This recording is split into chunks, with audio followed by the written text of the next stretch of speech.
The stage version involved with, of course, you see the movie, and you know people want to see the movie, which is a great title. Now the question is, how do you take that movie and place it on the stage? Musically, I thought, we haven't heard this with 24 pieces on a Broadway stage in a long time. One thing the movie, if you notice, doesn't have a very large score. There are about 5 main songs in the movie, and I thought we had to then, for the stage purposes, increase the score and give it a big Irving Berlin, oomph.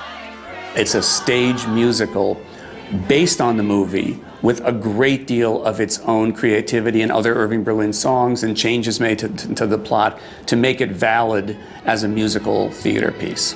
I was very excited to work on a new show that had 54 years of being in the public's DNA. I've been asked in interviews why I did White Christmas, and I say I have 3 reasons. And the 3 reasons are Irving Berlin, Irving Berlin, and Irving Berlin.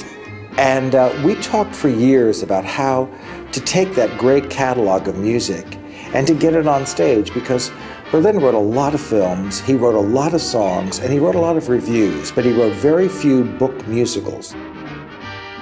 From the start, we had to make sure that the story had an emotional impact that reverberated in that era from 1945 to 1955.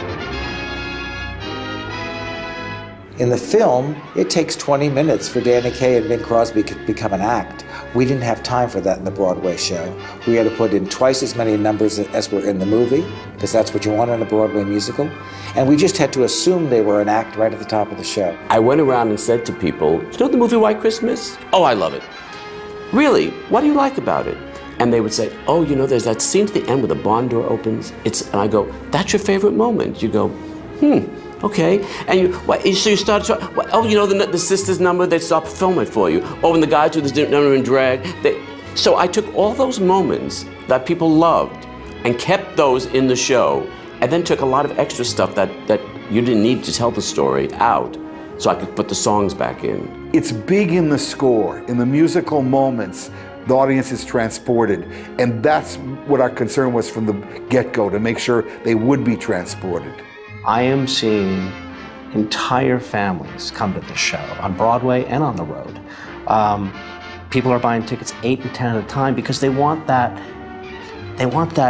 communal experience with their family of something that has come into their living room every year, and now they get to see it come to life on stage. And there's just no way to not sit there and listen to 2 hours of the best of Berlin and be transported to the better part of yourself. I am grateful to the genius of Irving Berlin, to the powers that be at Paramount that made this movie 54 years ago, to the powers that be now who think it's important that new audiences get exposed to this film, and also our stage production. Luckily, it worked like gangbusters. It did phenomenal business. People just brought their families to see it. They went back and saw it again.